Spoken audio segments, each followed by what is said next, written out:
الحمد لله نحمده ونستعينه ونستغفره ونؤمن به ونتوكل عليه ونعوذ بالله من شرور انفسنا ومن سيئات اعمالنا من يهده الله فلا مضل له ومن يضلل فلا هادي له واشهد ان لا اله الا الله واشهد ان محمدا عبده ورسوله اما بعد اعوذ بالله السميع العليم من الشيطان الرجيم سيقول السفهاء من الناس ما ولاهم عن قبلتهم التي كانوا عليها قل لله المشرق والمغرب يهدي من يشاء الى صراط مستقيم. حضرات گرامی، یہ جو دوسرا پارہ ہے اس میں سورۃ البقرہ ہے اور اس کا تعلق بھی پہلے کی ہی سورت سے ہے، یعنی پہلے پارے سے ہے. یہ پوری ایک سورہ ہے جو چلی آ رہی ہے. گزشتہ یہ پارے میں جو سورۃ البقرہ کا ایک حصہ پہلے پارے میں تھا، اس کے اندر اللہ رب العزت نے فرمایا تھا کہ اے بنی اسرائیل، یا بنی اسرائیل اذکروا نعمتی التي انعمت علیکم وانی فضلتکم علی العالمین.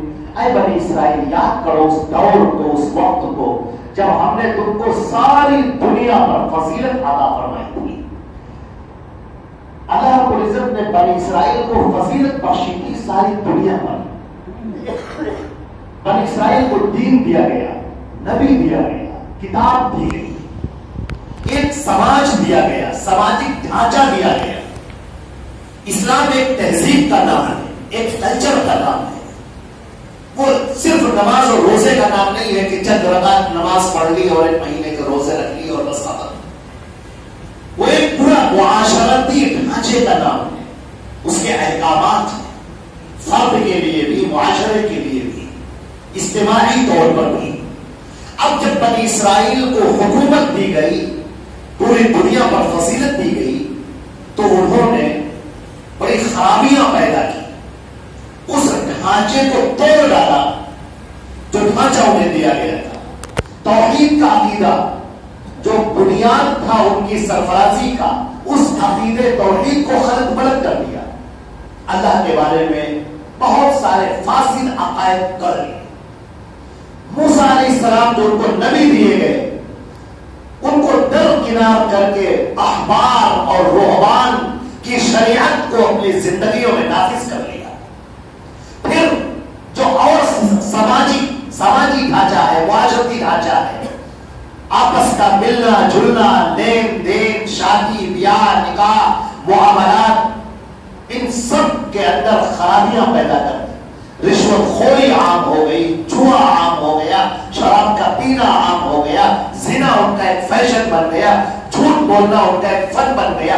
یہ سب چیزیں ہوتی رہی. پھر اللہ تبارک تعالیٰ نے نبیوں کو مبعوث کیا اور ان کا معاملہ یہ ہوا کہ یقتلون الانبیاء، وہ نبی جی انبیاء کو وہ قتل کرتے رہے.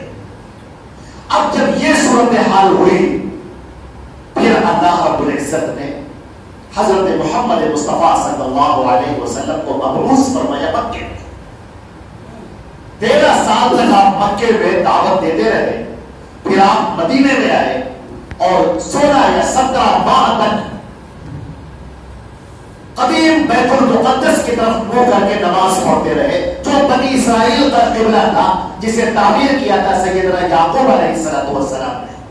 جو اس بات کی علامت تھا کہ ابھی بھی فضیلت اس قبلے کو حاصل ہے اور بنی اسرائیل ابھی بھی حضرت محمد مصطفیٰ صلی اللہ علیہ وسلم پر ایمان لے آئے اور ان کی اتباع کر لے، اللہ ان کو بلند کر دے گا. سورۃ البقرہ کے اندر اس کا وعدہ کیا گیا، ان عدتم عدنا اوفوا بعہدی اوف بعہدکم، ان الفاظ کے ساتھ. مگر بنی اسرائیل باز نہ آئے. قرآن پاک نے یہاں تک کہا یعرفونہ کما یعرفون ابناءہم، یہ اے محمد صلی اللہ علیہ وسلم آپ کو اس طرح سے پہچانتے ہیں جیسے کہ اپنے بیٹوں کو پہچانتے ہیں. پھر آخر کار وہ وقت آ گیا جو فیصلہ تم پر تھی. اللہ نے حکم دیا کہ اب بیت المقدس قبلہ تبدیل کیا جاتا ہے اور خانہ کعبہ کو اب قبلہ قرار دیا جاتا ہے. فَوَلِّ وَجْهَكَ شَطْرَ الْمَسْجِدِ الْحَرَامِ وَحَيْثُ مَا كُنتُمْ فَوَلُّوا وُجُوهَكُمْ شَطْرَهُ. تمام مومنوں اب سب کے سب اپنا قبلہ خانہ کعبہ کو بناؤ. یہ جو تحویل ہوئی ہے یہ حقیقت میں اس امت سے طاقت اور قیادت کے منصب کو لے کر اب یہ مسلمانوں کو دے دی گئی. بنی اسرائیل کو اس بلند منصب سے معزول کر دیا گیا اور اب یہ منصب مسلمانوں کو دیا گیا. چنانچہ اس کے اوپر یہودیوں کو بڑے جذبات ہوئے، آتش غضب میں پاک اٹھے اور کہنے لگے یہ کیا معاملہ ہے، تمہارا اللہ کیسا ہے، کبھی ادھر قبلہ کبھی ادھر قبلہ، جو لوگ مر گئے پھر ان کا کیا ہوگا جو بیت المقدس کی طرف منہ کر کے نماز پڑھتے تھے. اللہ تبارک تعالیٰ نے کہا سیقول السفہاء من الناس، یہ بیوقوف لوگ اسی طرح کی باتیں کیا کریں گے کہ یہ قبلہ کیوں تبدیل کر دیا گیا. قبلہ تو آزمائش کے لیے ہے، اصل تو ہے اللہ کے حکم کو ماننا. تو بتاؤ بنی اسرائیل تم نے کتنا اللہ کے حکم کو مانا؟ اپنی زندگی پر غور کر کے دیکھو، آئینے کے سامنے کھڑے ہو جاؤ اور اپنے کردار کو دیکھو، کتنا تم پر اللہ کا حکم ہے جو موجود ہے. کیا چھوٹی موٹی باتوں کو لے کر باتیں کرتے ہو؟ اب تم معزول کیے جا چکے. اب مسلمانوں کو یہ منصب دیا گیا جو منصب قیادت کا ہے، جو منصب حکومت کا ہے، جو منصب بلندیوں کا ہے. اور یاد رکھیں کہ مسلمانوں کو جو یہ منصب دیا گیا قیادت کا، اس پوری دنیا کی امامت کا، لیڈرشپ کا، وہ ایسے ہی نہیں ہے. اللہ رب العزت نے اس زمین کو پھیلا دیا ہے اور یہاں پر ایک اصول بیان کر دیا ہے، وَأَن لَيْسَ لِلْإِنسَانِ إِلَّا مَا سَعَىٰ. یہاں پر انسان کو وہ ملے گا جو وہ محنتیں کرے گا. یہ دنیا محنت کی جگہ ہے، یہاں پر جو اس ریس میں آگے بڑھے گا وہ کامیاب ہوگا. ایک دنیا کی کامیابی اور ایک آخرت کی کامیابی. آخرت کی کامیابی ایمان کے ساتھ میں جوڑ دی گئی ہے اور دنیا کی کامیابی ہر ایک کے لیے میدان کھول دیا گیا ہے. وہ یہودی ہو یا عیسائی ہو یا مشرک ہو، جینی ہو، بدھسٹ ہو یا مسلم ہو، ہر ایک کے لیے میدان کھلا ہوا ہے. جو اس ریس میں آگے جائے گا وہ اس منصب قیادت کو حاصل کرے گا. چنانچہ تم اگر اس امت کے قائد بنائے گئے ہو تو تمہارا کام یہ ہے کہ تم اس زمین کے اوپر پھیلے ہوئے لوگوں کے فائدے کے بارے میں سوچو، ان کے نفع کے بارے میں سوچو. وَأَمَّا مَا يَنْفَعُ النَّاسَ فَيَمْكُثُ، جو چیز فائدہ پہنچاتی ہے لوگوں کو وہ باقی رہتی ہے. وَأَمَّا الزَّبَدُ، اور جہاں تک کی جھاگ ہے سمندر کا وہ اڑ جاتا ہے. مسلمانوں اگر تم فائدہ پہنچاتے رہو گے تو تم منصب قیادت پر بحال رہو گے. مسلمانوں نے تو اس حکم کو نہیں سمجھا، لیکن یہودیوں نے اس حکم کو اچھی طرح سے سمجھا. لہذا انہوں نے اپنی تمام ذہانت، تمام تر قوت لگا دی اس دنیا کو فائدہ پہنچانے کے لیے. لہذا اس دنیا کے میدان میں وہ آگے بڑھ گئے کیونکہ اللہ کا وعدہ ہے وَلَيْسَ لِلْإِنسَانِ إِلَّا مَا سَعَىٰ. یہاں مسلمین نہیں کہا گیا، مسلمان نہیں کہا گیا، مومن نہیں کہا گیا. وَلَيْسَ لِلْإِنسَانِ، انسان کو وہی ملے گا جو وہ محنت کرے گا. انہوں نے ڈاکٹری کی لائن میں محنت کی، نمبر 1 کے ڈاکٹر کہتا ہے. انجینئرنگ کی لائن میں محنت کی، نمبر 1 کے انجینئر کہتا ہے. دنیا کی تمام ان چیزوں میں محنت کی اور وہ اس کے اندر آگے بڑھتے ہوئے چلے گئے. ہمارے مسلمانوں کا معاملہ یہ رہا کہ ان کے اندر مایوسی چھا گئی، بزدلی آ گئی. وہ اپنے آپ کو برا بھلا کہنے لگے، وہ اپنے آپ کو ماتم کرنے لگے اپنے آپ کے اوپر. جیسے کوئی شخص چلتا ہوا ٹھوکر کھا جائے کسی پتھر سے تو وہ اپنے آپ کو نہیں کہتا، اپنے نگاہوں کو نہیں کہتا، وہ کہتا ہے اس پتھر کو کہ اس پتھر کی وجہ سے ٹھوکر لگی. پتھر کی وجہ سے ٹھوکر نہیں لگی، تمہاری نگاہوں کی وجہ سے، لاپرواہی کی وجہ سے ٹھوکر لگی ہے. بزدل قومیں ہمیشہ دوسروں پر الزام رکھتی ہیں اور جو عقل مند ہوتے ہیں وہ اپنی کمیوں کو تلاشتے ہیں اور اپنی کمیوں کو درست کرتے ہیں اور اپنے آپ کو صحیح کر کے آگے بڑھتے ہیں. مسلمانوں کے اندر یہ بات کسی نے پتہ نہیں کیسے بھر دی دماغ کے اندر کہ کیا کرو گے پڑھ کے لکھ کے، کیا تمہیں ملے گا؟ کچھ نہیں ملے گا، چھوڑو اس پڑھنے لکھنے کو. نتیجہ یہ ہوا کہ پوری قوم شودر سے بھی بدتر ہو گئی. جس قوم کی بنیاد ہوئی تھی اقرا بسم ربک الذی خلق، اقرا کی بنیاد پر یہ قوم اٹھائی گئی تھی، وہ قوم جاہل ہو جائے، وہ قوم انتہائی ناکارہ ہو جائے، تعلیم کے میدان میں وہ زیرو رہ جائے، صفر رہ جائے، صدیوں سے اس کا کوئی حصہ نہ ہو، کوئی رول نہ ہو اس دنیا کے لیے منفعت بخش چیزیں ایجاد کرنے میں.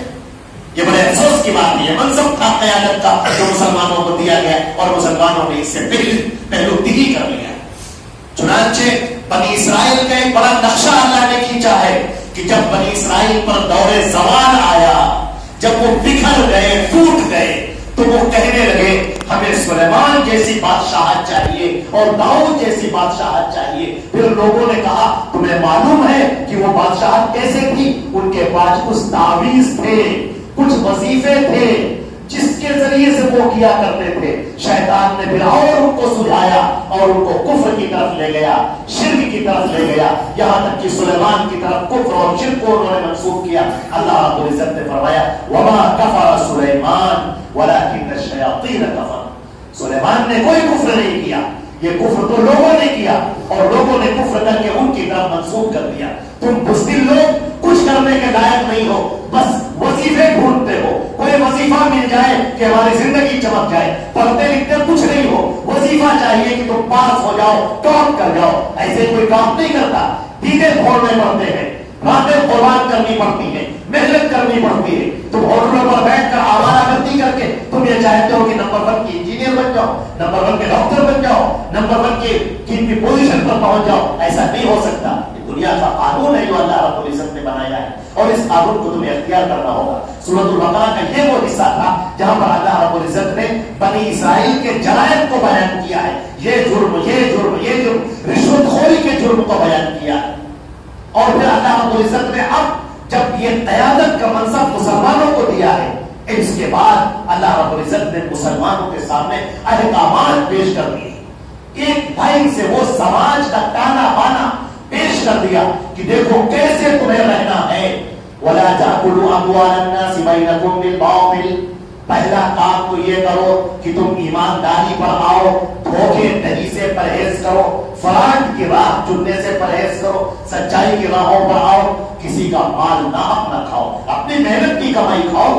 کسی کی جو حصے میں آیا ہے اس کے لقموں کو چھینو مت، سچائی کے ساتھ کھاؤ. رشوت خوری چھوڑو، سود خوری چھوڑو، اپنی محنت کی کمائی کھاؤ. اور اس کے بعد پھر نکاح کا طریقہ، پھر طلاق کا بیان، پھر رضاعت کا بیان، شادی کا بیان، وفات کا بیان. یہ سب اللہ رب العزت نے ایک ایک کر کے یہاں پر بیان کیا. طویل گفتگو ہو جائے گی اس لیے ہم نے اس کو ذکر نہیں کیا. بس یہاں پر ایک آیت آپ کے سامنے پڑھ دیتے ہیں جہاں پر اللہ رب العزت نے فرمایا ہے کہ شیطان کا معاملہ یہ ہے کہ یا ایھا الناس کلوا مما فی الارض حلالا طیبا.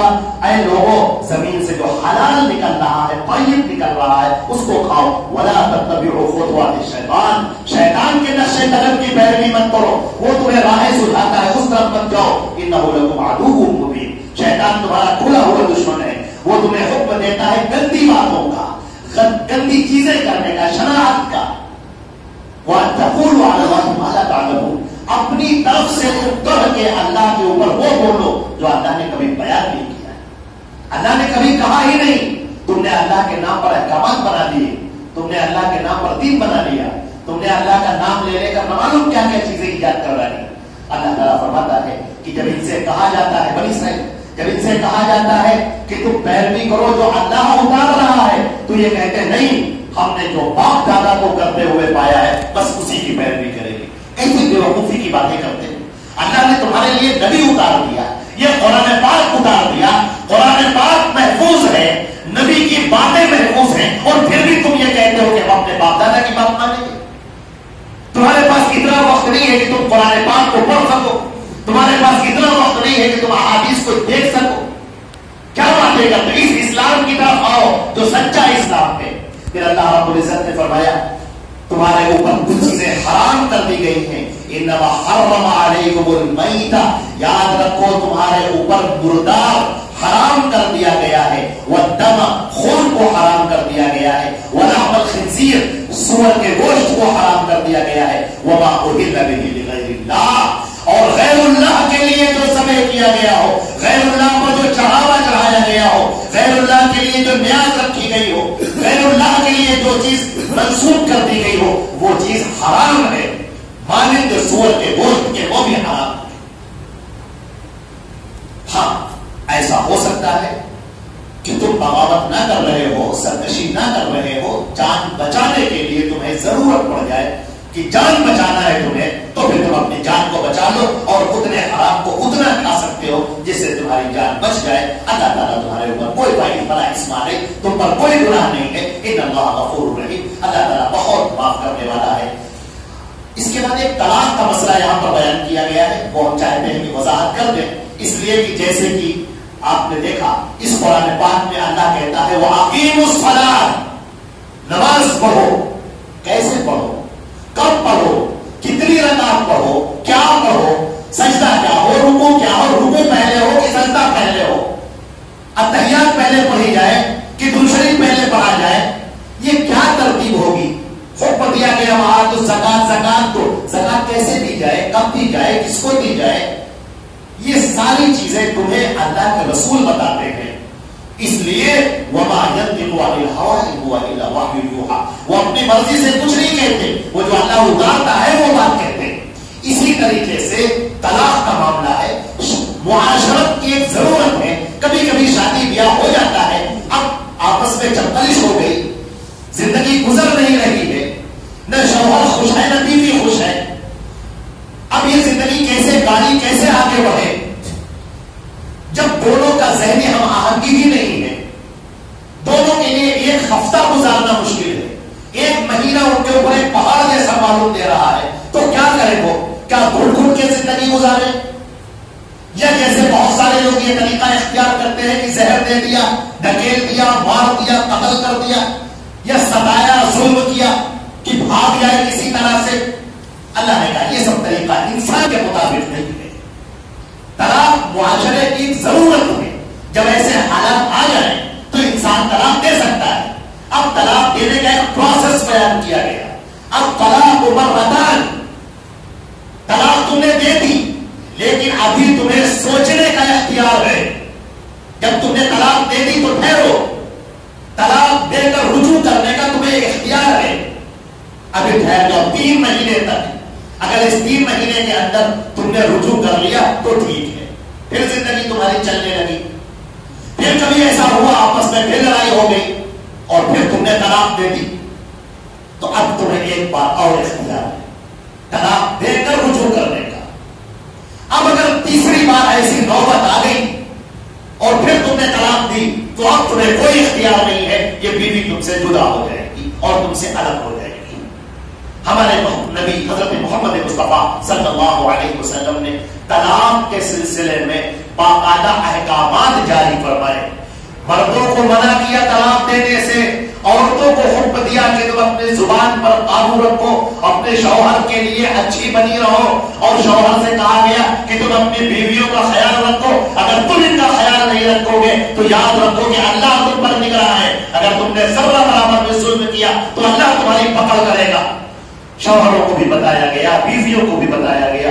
پھر مسلم شریف کے اندر کتاب الطلاق کا ایک پورا چیپٹر ہے کہ اگر کسی نے ایک ساتھ 3 طلاق دے دی، طلاق طلاق طلاق اس طرح سے دے دیا، حالانکہ دینا نہیں چاہیے لیکن اگر کسی نے دے دیا تو کیا حکم ہے؟ حضرت عبداللہ ابن عباس رضی اللہ تعالیٰ عنہما کی روایت ہے کہ جب 3 طلاقیں ایک ساتھ کوئی دے دیتا تھا طلاق طلاق طلاق کہہ کر، تو اللہ کے نبی کے زمانے میں، سیدنا ابوبکر صدیق کے زمانے میں، حضرت عمر فاروق کے ابتدائی 2 سالوں میں وہ 3 طلاقیں ایک مانی جاتی تھی اللہ کے حکم سے، اللہ کے نبی صلی اللہ علیہ وسلم کے موجودگی میں. حضرت ابوبکر اس کو نافذ کر رہے تھے، عمر نافذ کر رہے. لیکن جب حضرت عمر رضی اللہ تعالیٰ عنہ امیر المومنین انہوں نے دیکھا کہ لوگ کثرت سے طلاقیں دے رہے ہیں تو انہوں نے کہا، لوگوں نے اس معاملے میں جلدی کی جس میں انہیں سوچنے کا حکم دیا گیا تھا. اب اگر کسی نے 3 طلاق دی تو ہم اس کی بیوی کو اس سے الگ کر دیں گے، تینوں نافذ کر دیں گے. محدثین نے لکھا ہے کہ حضرت عمر کا یہ فیصلہ ایک بحیثیت امیر المومنین کے تھا. جیسے گھر کا ایک بڑا فیصلہ کرتا ہے، وہ شریعت میں کوئی تبدیلی نہیں کر رہے تھے، وہ لوگوں کی اصلاح کرنے کے لیے یہ حکم انہوں نے نافذ کیا.